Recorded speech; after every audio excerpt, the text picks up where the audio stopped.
আসসালামু আলাইকুম রহমতুল্লাহ। প্রিয় দর্শক, কেমন আছেন? আশা করি ভালো আছেন। প্রিয় দর্শক, এস আলম ও তার পরিবারের 125 ব্যাংক হিসাব অবরুদ্ধ নির্দেশ। চলুন বিস্তারিত জেনে নেই জাগরণ টোয়েন্টি4.com এর মাধ্যমে।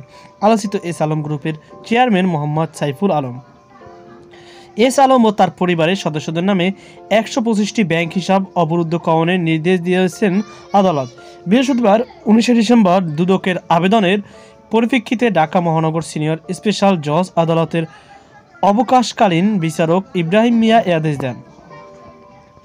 দুদকের আবেদনের বলা হয়, এস আলম গ্রুপের চেয়ারম্যান মোহাম্মদ সাইফুল আলম ও তার পরিবারের সদস্যের বিরুদ্ধে Singapore, British Virgin Island, Cyprus ও অন্যান্য দেশে $1 বিলিয়ন পাচারে অভিযোগ অনুসন্ধানকালে তার পরিবার সদস্যদের নামে ফার্স্ট সিকিউরিটি ইসলামী ব্যাংক পিএলসির বিভিন্ন শাখায় 125টি হিসাব জমাকৃত 22,65,49,191 টাকা মানি লন্ডারিং প্রতিরোধ আইন 2012 এর 14 ধারা অনুযায়ী অবরুদ্ধ করা প্রয়োজন।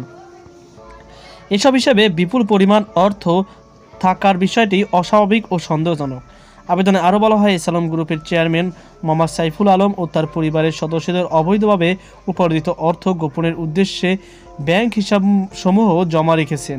যে কোনো সময় এই অর্থ উত্তোলন করে বিদেশে পাচার ও গোপন করার সম্ভাবনা রয়েছে। তো প্রিয় দর্শক, এই ছিল আমাদের সর্বশেষ আপডেট। সকল আজকে পর্যন্ত আল্লাহ হাফেজ।